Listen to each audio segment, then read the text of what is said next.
التعليم والتعليم والتذكر والتذكير والنفع والانتفاع والإفادة والاستفادة والحسنة والتمسك بكتاب الله وسنة رسوله ابتغاء وجه الله به وصحبه إلى حضرة سيدنا وشفيعنا ورسولنا محمد عبد الله صلى الله عليه وسلم الإمام بإرسال من الله من الشاتر وإلى أرواح والدينا ووالديكم وأمواتنا وأمواتكم وأموات المسلمين عامة ومن عمر هذا المسجد سابقا ولاحقا ومن تصدق فيه ومن عبد الله فيه إن الله يتغشاهم بالرحمة والمغفرة ويسكنهم الجنة ويختم لنا ولكم بالحسنى في خير ولطف وعافية وإلى حضرة النبي محمد صلى الله عليه وسلم الفاتحة.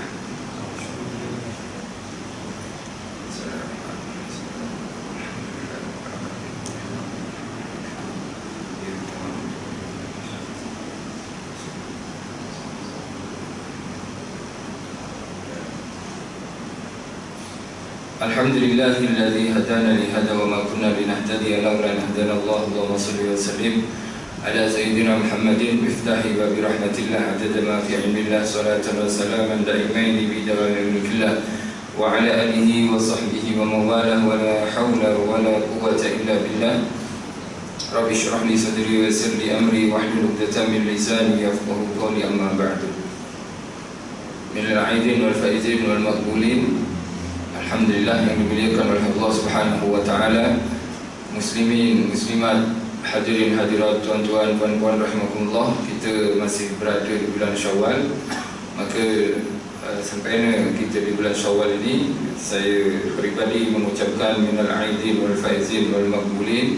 Mudah-mudahan kita dijadikan orang-orang yang kembali menjadi fitrah, menjadi suci sebab puasa kita di bulan Ramadan, dan orang-orang yang berjaya insyaAllah faizin wal maqbulin. Maqbulin yakni orang-orang yang diterima amal ibadahnya, yang mana sebelum ni kita alhamdulillah istiqamah ibadah kepada Allah Subhanahu wa taala. Makmur waktu kita, masa kita daripada selepas maghrib sampai selepas isyak. Selalunya kita lepas maghrib dan isyak saja, tapi ini sampai pukul 10 ke 11 kita masih ibadah kepada Allah Subhanahu wa taala. Mudah-mudahan kekuatan tersebut, taufik tersebut masih ada pada kita sehingga kita masih boleh meneruskan ibadah yang pernah kita buat di bulan Ramadan, termasuk solat witir, kemudian bacaan Al-Quran kita sebagaimana kita bulan Ramadan alhamdulillah mampu kita untuk baca Al-Quran. Mudah-mudahan kita boleh teruskan, sebab Ramadan adalah madrasah, satu tempat tadrib, satu tempat pengajaran, tempat latihan. Jadi kita telah terlatih dan daripada hasil latihan itu kita kena teruskan. Solat witir kita jangan putus, teruskan. Kemudian bangun malam kita, solat tahajud kita, alhamdulillah. Mudah-mudahan kita semua diberi kekuatan sentiasa oleh Allah Subhanahu wa taala insyaallah. Dikatakan al-Eid itu adalah perayaan, celebrate, menandakan yakni kita merayakan berjayanya kita ibadah kepada Allah. Para ulama dan para solihin mengatakan setiap hari buat saya itu adalah raya. Setiap hari buat saya adalah raya. Sebab kenapa? Sebab setiap harinya saya tak pernah cuai dan lalai ke atas kewajiban Allah Subhanahu wa taala. Yakni di mana seorang hamba tak pernah lalai daripada solatnya, kemudian kewajiban-kewajibannya kepada ahli keluarganya, maka itu disebut raya untuknya. Sebagian ulama yang lain mengatakan selama saya di hari tersebut tak bermaksiat kepada Allah, tak melanggar perintah Allah, tidak berbuat dosa di hari tersebut, maka hari itu adalah hari raya buat saya.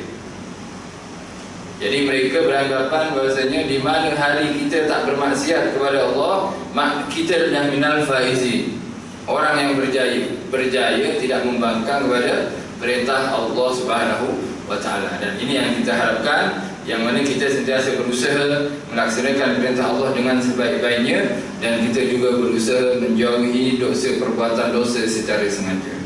InsyaAllah pada kesempatan kali ini kita teruskan kembali perkongsian kitab Risalatul Jami'ah, yakni petunjuk tarikat ke jalan akhirat. Ini merupakan salah satu karya daripada Imam Habib Abdullah Al-Haddad. Dan kita sudah sampai pada pasal perihal zakat. Zakat ini ada dua jenis, ada zakatul mal, ada zakatul badan. Zakat, ada zakat harta dan juga ada zakat badan kita. Zakat badan lebih dikenal dengan zakat fitrah, yang alhamdulillah insyaallah semua daripada kita telah menunaikan zakatul badan.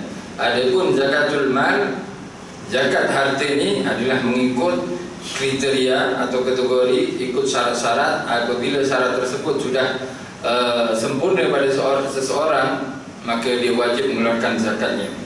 Kalimat zakat bahasa Melayu itu sebetulnya adalah bahasa Arab. Zakat ni ada arti dia, bukan zakat macam tu je. Tak, zakat ni diambil daripada kalimat zakat yuzaki, yang memiliki arti tatohara atau tatohara iaitu toharu tatohuran, atau tohara yutohiru tathiran, yakni mensucikan. Arti zakat ada dua. Pertama, tohara yutohiru, mensucikan. Orang yang berzakat maknanya dia telah mensucikan dirinya daripada dosa dan perbuatan hina. Hina ni maksudnya adalah khianat. Sebab Allah Subhanahu wa taala memberikan seorang hambanya, beberapa hambanya, kelebihan rezeki, yang mana di dalam kelebihan rezeki tersebut Allah meletakkan amanah, supaya bila awak dapat rezeki lebih, jangan lupa itu ada hak orang lain, hak saudaramu yang berada di kawasanmu atau di sekelilingmu. Oleh orang yang berzakat, maknanya dia telah mensucikan dirinya perbuatan hina, iaitu khianat. Arti zakat yang kedua, nama yanmi numuan, bertambah, yakni bermakna ziyadah. Jadi kalimat zakat ni ada dua arti. Ada kalinya arti dia mensucikan, membersihkan, dan juga ada nama yanmu, menambah. Orang yang berzakat, Allah akan tambah rezekinya. Orang yang menunaikan zakatnya, Allah akan tambah keberkatan hartanya. Sebab kenapa? Sebab memang pada zaman Rasulullah SAW sendiri, ada sebahagian sahabat yang enggan nak bayar zakat. Yang enggan bayar zakat itu dari zaman Nabi ada sudah orang seperti ini. Lebih-lebih di zaman kita, lebih-lebih di zaman kita, yang mana mereka berfikiran, aku yang kerja keras, aku yang kerja, yakni banting tulang semuanya, lepas tu senang je aku nak keluarkan duit kepada orang-orang yang tak nak kerja. Pada orang ini adalah tak sempurna imannya. Dia tak faham bahawasanya rezeki bukan disebabkan kerja keras. Berapa ramai orang yang kerja dia 24 jam tapi tak ada rezeki. Maksudnya apa? Maksudnya rezeki, duit ni bukan setakat hanya untuk hanya kerana kerja keras, tak. Itu ada Allah yang bagi kepada dia. Oleh sebab orang yang buat kerja kemudian dia dapat rezeki, memang Allah bagi rezeki. Kerja itu adalah satu perantara kepada dia, satu perantara daripada orang tersebut. Dan itu adalah makna secara bahasa, ya. Zakat itu adalah suci, mensucikan dan juga menambah. Kerana Allah SWT akan mensucikan orang yang menunaikan zakat daripada perbuatan dosa dan perbuatan hina. Seperti itu juga nama yakni ziyadah an-numu, nama yakni numuan atau namaan, yakni bertambah, akan bertambah orang menunaikan mengeluarkan zakat. Bahkan Nabi Muhammad SAW banyak bersabda daripada hadis-hadisnya, insyaAllah akan dikongsikan nanti. Baik. Zakat seperti kita ketahui bahwasanya hanya khusus pada harta-harta khusus saja. Kita akan tahu nanti beberapa harta yang perlu dizakati. Kita akan kongsikan di sini. Dan juga fadilah zakat. Fadilah zakat sedia maklum, menunaikan zakat adalah rukun yang ketiga daripada rukun Islam. Rukun yang ketiga daripada rukun Islam. Dikatakan zakat ini saudara atau saudari solat. Saudari solat. Kenapa dikatakan saudari, adik-beradik solat zakat? Kenapa disebut adik-beradik? Kerana kebanyakan di dalam Al-Quran, Allah bila memerintah solat, Allah juga memerintah zakat. Berpasangan istilahnya. Satu ibadah yang berpasangan. Orang yang menunaikan solat kena juga menunaikan zakat. Contohnya firman Allah Subhanahu wa taala dalam surah Al-Baqarah, wa aqimus salata wa atuz zakah. Dirikanlah solat dan tunaikan zakat. Ini berpasangan dulu. Tak boleh kita ambil satu je, saya nak solat je lah, tak nak zakat, atau zakat je atau tak nak solat. Di situ ada kecacatan orang tersebut. Kemudian ada pun daripada hadis Nabi Muhammad SAW bersabda mengenai kelebihan zakat. Man adda zakat malih dzaba anhu syarruh. Sesiapa yang menunaikan zakat hartanya, maka akan hilang kepadanya kejahatan atau keburukan daripada harta itu sendiri.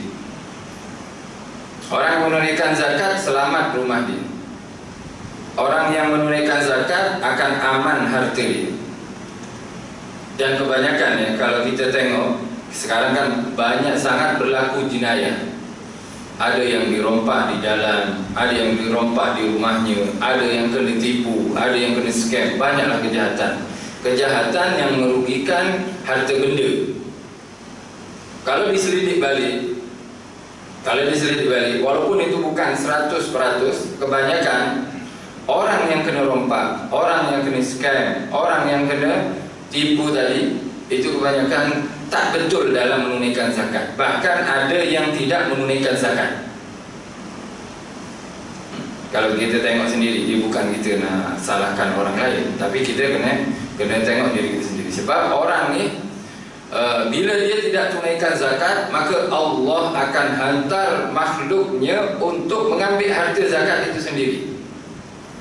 Bila dia tak dengan suka hati mengeluarkan duitnya, maka Allah akan memaksa dia untuk mengeluarkan hartanya. Jadi mau tak mau harta tersebut akan keluar juga. Itu adalah zakat. Ini sesuai sabda Rasulullah SAW.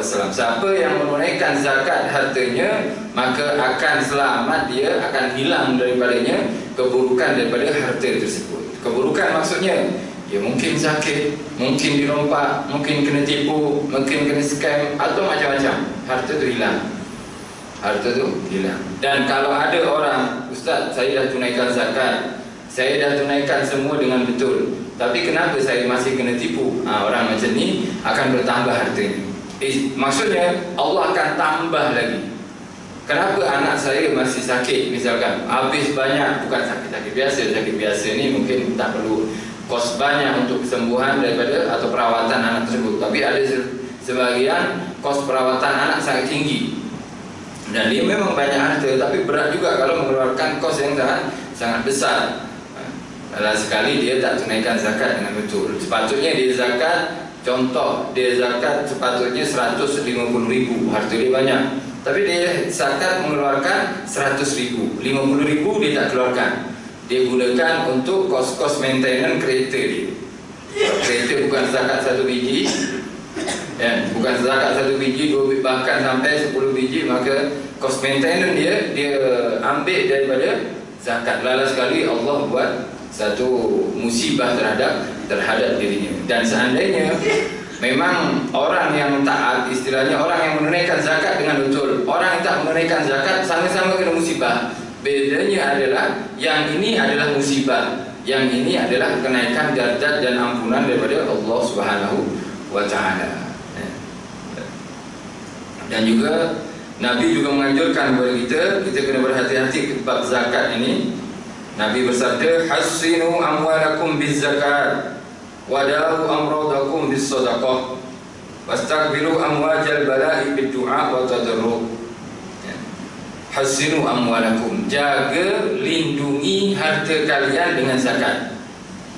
Jadi harta kita kalau tak nak hilang sia-sia, cek balik sampai nisab tak, sampai batasan yang wajib zakat tak. Kalau sampai had, sampai nisab sudah, maka keluarkan. Kalau nak jaga harta ni, bukan kita letak bank atau tak mana, tak, keluarkan. Hassinu amwalakum bis zakat, jaga, lindungi, bukan zakat masuk. Kita ambil insurans saja, perlindungan asuransi ni, tapi kena zakat. Nabi bersabda, orang yang berzakat maknanya jelas mendinding atau melindungi hartanya itu sendiri. Dan juga obati sakit kalian dengan sedekah. Ini sabda Rasulullah SAW yang mana diriwayatkan oleh Abu Dawud. Nabi beri satu cara. Orang sakit ni dikatakan kullu da'in lahu dawa. Setiap penyakit baginya ada obat. illa al-haram wal maut, kecuali dua. Segala penyakit ada obatnya semuanya, kecuali dua penyakit, dua sakit. Apa dia? Al-haram. Al-haram ni tua. Tua ni kalau dah muka ni kedut, kan, kita nak facial ke setiap bulan, bukan setiap bulan, setiap jam kita facial muka ni. Ya sama juga, luar dia nampak nampak tak kedut, kan. Dalam dia sama tak tahan lama juga, kan. Kita boleh tutup luaran kita. Tapi yang namanya tua tak ada obat. Yang namanya tua tak ada obat. Yang kedua, penyakit yang tak ada obat, mati. Dan berapa ramai ilmuwan, ahli saintis yang meneliti, mencari obat, menolak kematian, lalu sekali mati semua. Dah berapa ramai sangat saintis yang diakui oleh dunia, dia mencari obat anti mati. Ya, ini obat anti Israel, anti malakul maut. Jadi kalau ada makan obat ni, malakul maut tak nak dekat dia. Tapi dibantai juga oleh malakul maut, dan maksudnya mati. Dia tak ada cerita yang abadi ni. Tak ada cerita yang abadi. Nabi Musa atau Nabi Isa alaihissalam, masih hidup sampai sekarang, itu pun nanti akan mati juga. Bahkan Israel itu sendiri akan mati. Israel kan bagi nyabut nyawa. Israel siapa yang ni, dia ramai dia punya staff bagian cabut nyawa. Ada mengatakan Israel sendiri yang cabut nyawa. Israel sendiri mati nanti. Bahkan mati itu sendiri akan mati. Kan mati ini adalah makhluk Allah Subhanahu wa taala. Mati itu akan mati. Oleh itu nanti di akhirat tak ada orang mati. Semua akan kekal abadi hidup. Adapun kenikmatan dan siksaan azab itu mengikut amalan masing-masing. Alhasil ahli neraka yang mati dalam keadaan menyekutukan Allah, syirik kepada Allah, abadi kekal di neraka. Ahli surga akan kekal menjadi ahli surga di surga. Mudah-mudahan kita semua dijadikan ahli surga oleh Allah SWT tanpa sebarang kesulitan dan azab atau sebarang penyiksaan daripada Allah Subhanahu Wa Taala.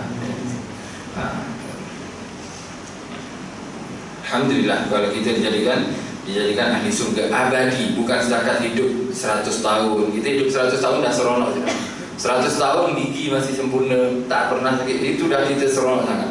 Ini di akhirat bukan setakat 100 tahun, 100.000 tahun, tak lebih dulu. Bahkan abadi, kekal abadi, tak ada mati selamanya. Dan semuanya insya-Allah umur 33 tahun, kembali kepada umur 33 tahun.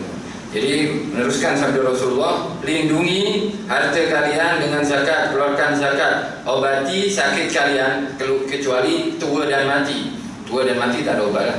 Obati sakit kalian dengan sedekah. Berobat dengan sedekah. Ustaz, bukan pergi hospital ke, pergi klinik ke, atau jumpa doktor. Itu salah satunya. Jadi pengobatan tu Allah SWT kadang meletakkan asyifa atau afiyah ini meletakkan pada sesuatu yang Allah kehendaki. Ada yang diletakkan dalam bacaan Al-Quran, ada yang diletakkan dalam air, minum air biasa, ada yang diletakkan dalam madu. Difirmankan dalam Al-Quran, huwa syifaun linnas, yakni apa, fihi syifa. Di dalam madu itu ada yang syifa dengan madu, ada dengan air, bahkan ada dengan doa. Dan seperti juga ada orang yang sembuh kerana sedekah. Seperti yang baru-baru ini berlaku, seorang muslim yang duduk tinggal di Australia. Lepas tu dia umur 33 tahun, doktor cakap terus dia vonis kanser stage 4, kanser darah ni. So dia punya umur pun baki 7 bulan. Harta dia banyak.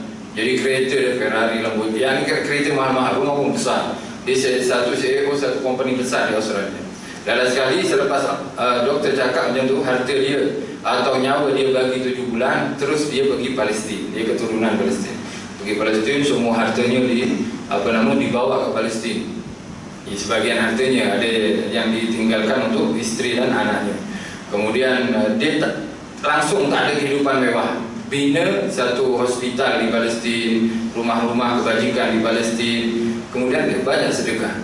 Doktor cakap 7 bulan, tapi hidup terus. Selama 7 bulan hidup lagi, panjang dia punya umur. panjang dia punya umur, tapi sudah meninggal lah sekarang. Sampai berapa 11 bulan kalau tak silap, jadi 7 sampai 12 atau setahun lebih macam tu baru dia meninggal. Tapi para guru dia mengatakan ini bukan buruk untukmu. Yakni satu berita yang mengatakan umur engkau dah terhad, ini bukan berita buruk, ini berita baik. Sebab kenapa? Tak semua orang boleh tahu bila matinya. Jadi awak ni boleh tahu matinya bila, so boleh prepare lah, buat preparation, jadi buat persediaan untuk kematian dia. Akhirnya dia pun, oh baik kalau macam tu, saya akan balik kampung halaman. Dia memang keturunan Palestin yang dah lama, orang tua dia, parent dia duduk di Australia sudah lama, dan sekali dia juga teringin membantu orang kampung dia di Palestin. Alhasil kita kena yakin bahawasanya Nabi pernah bersabda, dan Nabi bersabda bukan setakat cakap kosong saja, obati sakit kalian dengan sedekah. Guru kami mengatakan bila orang nak sedekah ni dan dia ingin berobat dengan sedekah, maka ketika nak sedekah niatkan. Contoh kita nak sedekah kepada orang tak mampu, orang fakir miskin atau kepada orang lain. Ketika kita keluarkan duit, contoh kita nak sedekah RM10, niat kepada Allah, ya Allah aku sedekah ni niat untuk obati pesakitku. Berapa banyak Ustaz kena sedekah? Ia mengikut kemampuan sebetulnya. Tapi yang afdal ikut penyakit dia. Kalau pening biasa boleh sembuh dengan Panadol. Panadol berapa harga dia? RM5, sedekah RM5. Kalau kanser kena buat operation, kena buat banyak, berapa kos dia? RM7,000, ya sedekah RM5,000. Itu insyaAllah sembuh ni. Tapi kena yakin. Jadi kalau ini obat ni kritikal, yang ni sakit dia kritikal, nak sedekah RM10, ya sembuh sekejap je lah. Lepas tu kambuh balik sebab RM10. Sepatutnya dia kan, oh you ni kena vonis, doktor katakan nak sembuhkan, tapi bukan sedikit jangan. Kanser ni sebetulnya boleh sembuh dengan izin Allah Subhanahu Wa Taala. Ada kanser ni stage 4, dia boleh sembuh dengan tawaf di Kaabah. Jadi betul-betul minta kepada Allah Subhanahu Wa Taala. Ada yang sembuh dengan baca Al-Quran. Ada yang sembuh dengan zikir-zikir nabawi kanser, dan juga ada yang sembuh dengan sedekah. Kan pernah saya kongsikan, seorang majikan, seorang bos, yakni perempuan, memiliki maid, yakni pembantu maid pelayan, yakni maid dia, pembantu rumah dia orang Indo. Pembantu ni di Saudi, di perempuan Saudi. Perempuan ni dah divonis oleh doktor juga kanser juga. Tapi apa dia buat? Dia perhatikan maid dia ni. Setiap berapa saat maid tu masuk bilik air. Jadi kerja-kerja bersih-bersih masuk bilik air, kerja-kerja masuk bilik air. So dia punya majikan ni tanya, kenapa awak ni selalu masuk bilik air? Mungkin kencing tak lawas atau ada sakit. Akhirnya maid tu cakap, sebetulnya saya yang balik kat sini ni, kerja ni sebab sudah terdesak. Ya, ni satu tuntutan untuk saya kena kerja. Suami di sana tak mampu nak kerja. Dan sebelum saya kerja, saya bersalin. Saya melahirkan seorang bayi yang saya tinggal sekarang saya tinggal di Indon. Akhirnya, kenapa dia? Orang yang baru bersalin, confirm air susu dia banyak. Jadi kalau air susu itu tak keluar, dia akan sakit. Kan betul. Jadi ketika dia sakit, dia akan keluar ke bilik air, dikeluarkan susu tadi. Sepatutnya susu itu diberikan kepada babynya, tapi tuntutan ekonomi, maka dia mau tak mau pun dia kerja ke Saudi. Mendengar jawapan seperti ini, maka mengatakan si bos tadi, bos perempuan, dia sudah, kenapa awak tak cakap awal-awal dulu? Esok awak balik, aku bagi cuti. Oh jangan tuan, aku nak kerja, aku perlu duit. Saya perlu duit. Tak apa, awak esok balik, saya bagi cuti 2 tahun. Sebab orang menyusui kan 2 tahun. Jadi saya bagi cuti 2 tahun. Cuti ni bukan cuti kosong, saya gaji. Jadi kalau gaji dia sebulan, sekarang minimum gaji kan 1,500. 1,500 ni selama 2 tahun dikali 24 bulan diberikan semua sekali, yakni plus dengan tiket pulang alik. Sekarang pergi ke ini, nanti selepas 2 tahun dia suruh balik kerja balik. Subhanallah, akhirnya disedekahkan. Dia sedekah duit yang banyak. Kemudian selepas balik dia datanglah appointment doktor, yakni temu janji dengan doktor. Subhanallah, kanser yang stage 4 tu terus hilang dikatakan. Doktor pun pelik, apa yang kau buat ni, obat apa yang kau makan? Fikir-fikir, tak ada lah obat yang makan doktor, hanya satu saja. Saya bantu mate saya untuk dia supaya memberi air susu, yakni memberi duit untuk kembali ke kampungnya. Subhanallah, Allah SWT menyembuhkan orang ini dari kansernya dengan sedekah. Oleh itu, kalau kita nak berobat dengan sedekah, maka sebelum kita berikan sedekah tadi, niatkan dalam hati, ya Allah, aku sedekah ni untuk berobat daripada sakitku. Kalau kita yang sakit lah. Kalau kita nak sakit tu, yang sakit tu adalah keluarga kita, niatkan, ya Allah, aku sedekah ini untuk kesembuhan anak, mak, ayah atau siapalah yang kita niatkan. Dan berapa banyak ikut kemampuan, tapi jangan kedekut sangatlah. Oleh para ulama mengatakan ikut level penyakit tu, berapa Panadol, okey, mungkin terimalah, atau sakit gigi, sakit gigi murah kan obat dia. Dan kalau mahal-mahal, insya-Allah sembuh kalau orang macam ni, dan yakin kepada sabda Nabi Muhammad SAW.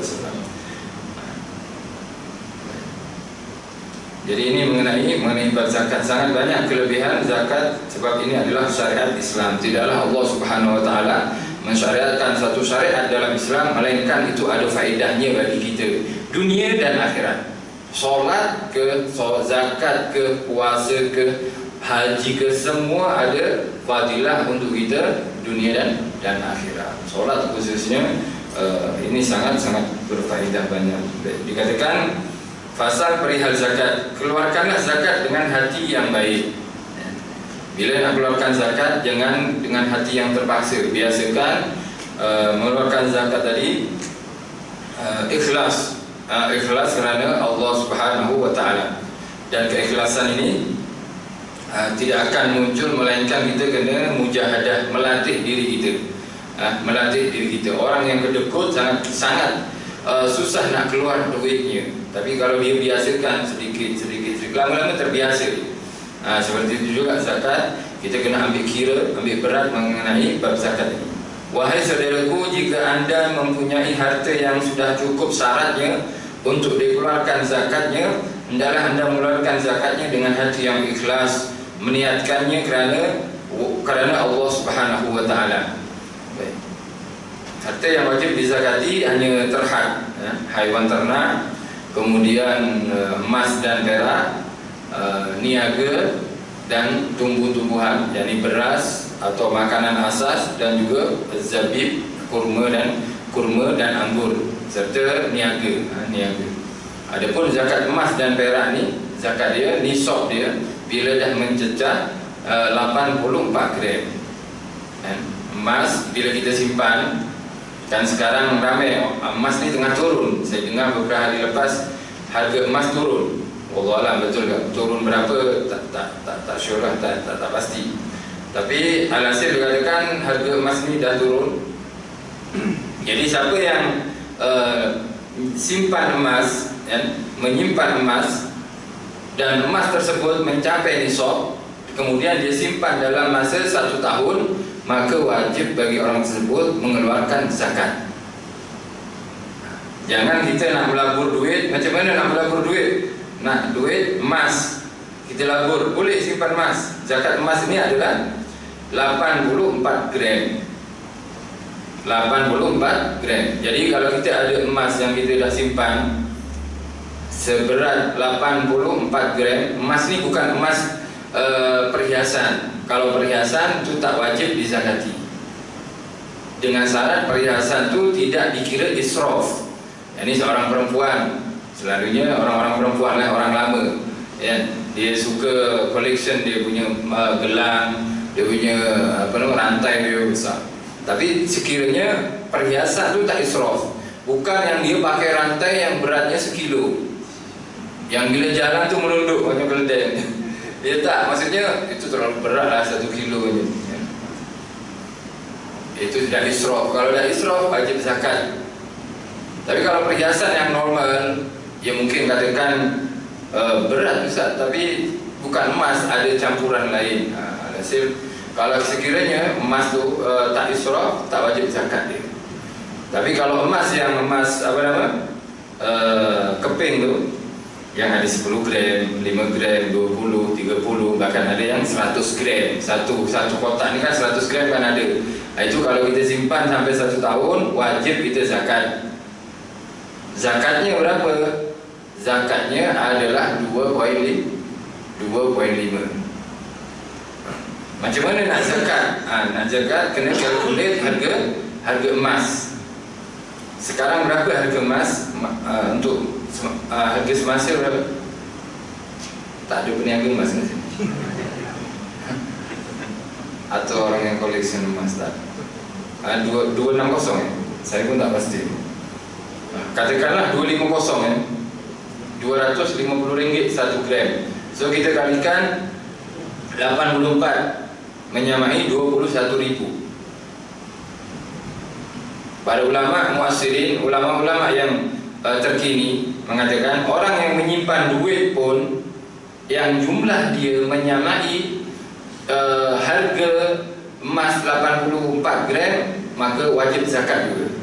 Ada tu orang yang menyimpan duit yang lebih daripada yang mencecah 21.000 ke atas, maka dia wajib keluarkan zakatnya. Keluarkan zakatnya.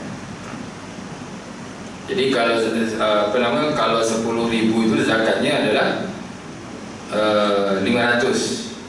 Ya, kalau 10.000 zakatnya adalah 500. Kalau 20.000 1.000. Maknanya kalau 21.000 1.025 pada 1.000 lebih. Itu kalau 84 gram. Tapi kalau 100 gram, maka zakat dia adalah 2 gram setengah. 2 gram setengah. Kalau 2 gram saja RM500 ditambah dengan 125 setengah gram dia. 2 gram setengah menyamai 625 zakat. Jadi kalau kita ada simpanan emas kat rumah, di rumah kita simpan emas, yang emas ni bukan perhiasan, dan emas ini sudah duduk bersama kita dan sudah kita simpan dalam masa 1 tahun, jumlah emas ni adalah 100 gram, maka maknanya kita sudah wajib zakat untuk emas ni 2 gram setengah. Harga dia berapa? Ikutlah berapa harga dia. Kalau kita hargai 200 setengah 1 gram, maknanya zakatnya adalah RM625. RM625 setiap 1 tahun. Setiap 1 tahun itu kalau 100 gram. Kalau 200 gram, ya dikali 2 nanti. Kalau 200 gram dikali 2 menyamai 1.250 dan seterusnya. Adapun zakat perak ya, tapi jarang orang yang simpan perak. Perak ni nisab dia agak banyak. Perak ini 588 gram. Bermakna orang yang menyimpan perak di rumahnya seberat 588 gram, maka wajib zakat orang tersebut. Wajib zakat.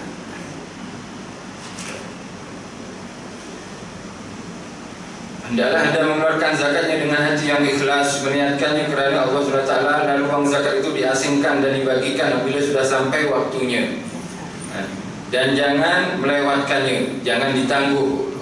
Oleh itu orang yang simpan emas ni kena catat dia berapa hari bulan dia simpan emas, kalau memang sampai nisab. Tapi kalau ada orang, Ustaz saya ada emas kat rumah 50 gram, wajib zakat tak Ustaz? Tak wajib. Walaupun awak simpan 5 tahun pun tak wajib zakat. Sebab kenapa? Sebab belum mencecah 84 gram. Bila dasar mula-mula 50 Ustaz, kemudian saya beli lagi 10 gram, 60, 70, 80, akhirnya 90. Bila ni sampai 90? 3 hari bulan lepas. Tulis 3 bulan hari April dia 90 gram, tulis nanti hujung tahun wajib zakat sebenarnya. Wajib zakat. Yani April tahun hadapan wajib kepadanya untuk mengeluarkan zakat. Jadi syarat dia untuk emas sendiri ada sangat banyak, bukan perhiasan, kena ada nisab dan berada di tangan kita selama satu tahun. Baik. dan jangan melewatkannya. Jika Anda buat begitu, niscaya akan meluncur ke atasmu berbagai-bagai berkat. yakni siapa orang yang tak pernah melewatkan atau menangguhkan pembayaran atau penunaian zakat, maka keberkatan akan banyak datang kepada orang tersebut dan akan bertimpa-timpa jatuh ke atas segalanya jenis kebaikan. Segala kebaikan akan datang kepadanya orang yang suka menunaikan zakat. Susah sangatlah anak saya ini dapat jodoh, sebab dia istiqomah zakat. Lalu sekali ada orang yang minat badan dapat jodoh. Susah saya ini nak dapat cucu. Lalu sekali ketika dia lancar atau betul dalam menunaikan zakat, tak pernah menangguhkan dalam penunaiannya, diberi dia cucu, diberi dia anak. Yang belum kahwin, beri istri lagi, diberi istri, ya. Yang sudah kahwin, dia tunaikan zakatlah, beri kesihatan insya-Allah, dan diberi banyak keberkatan dan kebaikan. Ini adalah janji Rasulullah, janji Allah Subhanahu wa taala. Dan hartamu pun akan terlindung dari segala macam bala bencana. Ini yang paling penting. Harta yang kita simpan dan kita tunaikan zakatnya, insya-Allah akan aman dan selamat. Pernah seorang peniaga Yaman, peniaga Yaman ini peniaga besar. Dia bila ambil barang, dia ambil daripada Saudi Arabia. Dan barang tersebut akan dihantar melalui kapal. Macam tu. Lalu sekali ketika dia dah hantar barang, dia dapat berita bahawasanya barang dia sudah diangkut di atas kapal. Kemudian beberapa waktu kemudian dia dengar bahawasanya kapal yang seri dia, yakni kapal yang nama yang mengangkut barang dia tenggelam. Dia dah sampai kat Yaman dah. Dia sampai di Yaman. Dia dapat berita, bos, barang bos ni yang yang diangkut oleh kapal ni tenggelam kapal. Istilahnya habislah barang tersebut. Bos dia dengan yakin, tak mungkin barang aku tenggelam. Tak mungkin, mustahil dikatakan. Akhirnya anak buat, tak, betul bos tenggelam. Tengok ambil gambar. Betul, memang ada orang yang ambil gambar tu. Memang istilahnya ada buktinya lah. Ada buktinya kapal tu memang tenggelam. Akhirnya bos, tak mungkin. Kenapa tak mungkin pula? Kau pastikan dulu barangku tenggelam ke tak? Akhirnya dicek balik, pergi ke Saudi, anak buah dia dicek, barang dia tak jadi diangkut. Sebab kenapa? Sebab kapal tu dah penuh dah, full. Jadi barang dia tak terangkut macam ni. Kau tengok, tak tenggelam. Sebab kenapa? Macam mana bos boleh yakin barang bos ini mustahil untuk tenggelam? Sebab Nabi Muhammad SAW bersabda, orang yang menunaikan zakat, harta dia akan selamat. Dan aku tak pernah menangguhkan, bahkan aku tak pernah tak membayar zakat. Pasti aku tunaikan zakatnya.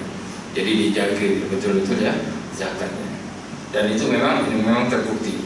Ada dikatakan, dan hartamu pun akan terlindung dari segala macam bala bencana. Harta ini bukan zakat kita letak bank, kita letak dalam lemari besi, kemudian ada guard, ada kunci, banyaklah jenis akan selamat, tak. Yang penting Allah bila berkehendak harta itu akan selamat, maka akan selamat. Macam mana supaya Allah berkehendak selamat? Tunaikan zakatnya.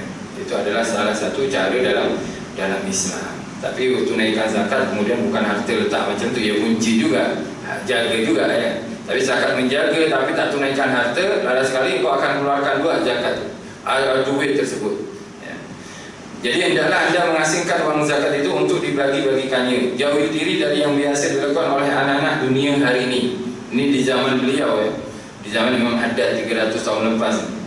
Jauhi diri, yakni elakkan diri kita daripada kebiasaan yang dilakukan oleh anak-anak dunia, orang-orang yang cinta dunia pada saat tersebut, iaitu mereka tiada membezakan zakat daripada hartanya sendiri. Tetapi setiap kali dia melihat ada orang yang berhak menerima zakat, dia berikan sebahagian daripadanya, dan cukuplah dia berzakat apabila dia telah menunaikan kadar yang wajib ke atasnya. Dia tak cek betul-betul. Macam tadi, sepatutnya dia zakat dia 150,000, kemudian dia telah mengeluarkan sebanyak 100,000, dia merasa banyak sudah. Yang 50,000 dia buat maintenance kriteria atau kehidupan, dia merasa 100,000 dah cukup, padahal masih ada kewajipan 50,000 yang wajib dia tunaikan. Mudah-mudahan Allah Subhanahu Wa Taala menjaga kita daripada segala bala musibah, dan sesiapa yang yang harta dia sudah mencapai nisab, mudah-mudahan Allah Ta'ala memudahkan hatinya untuk membayar zakat insyaAllah. Mungkin ini saja yang saya boleh kongsikan. Ada salah silap minta maaf. Terima kasih. Jazakumullah khairan katsira atas perhatian. Bismillahirrahmanirrahim. Alhamdulillahirabbil alamin. Allahumma shalli ala sayyidina Muhammadin wa ala sayyidina Muhammad. Rabbana anfa'na bima 'allamtana. Rabbi 'allimna alladhi yanfa'una. Rabbi faqihna wa faqih ahlana wa qarabatina fi dinina ma ahli kutri unsa wa dzakar. Rabbi waffiqna wa waffiqhum lima tartadi qawlan wa fi'lan karama. وارزق الكل حلالا دائما وكلة علماء نفضى بالخير ونفى كل شر. ربنا أصلح لنا كل شؤون وأكر بالرضا منك العيون واقض عنا ربنا كل الديون قبل أن تأتينا رسل منون واغفر استر أنت أكرم من ستر. وصلاة الله تشفى المصطفى من إلى الحق دعانا والوفاء بكتاب فيه لنا الشفاء وعلى الآل الكرام الشرفاء وعلى صحبه المصابيح الكرام. اللهم اهدنا بهداك واجعلنا ممن يسارع في رضاك ولا تولنا وليا سواك ولا تجعلنا ممن خالف امرك وعصاك. وحسبنا الله ونعم الوكيل ولا حول ولا قوه الا بالله العلي العظيم. وصلى الله على سيدنا محمد النبي الصلاه والحمد لله رب العالمين. الفاتحه. بسم الله الرحمن الرحيم. الحمد لله رب العالمين. Wabillahi taufiq wal hidayah wa ridha wal inayah. Assalamualaikum warahmatullahi wabarakatuh.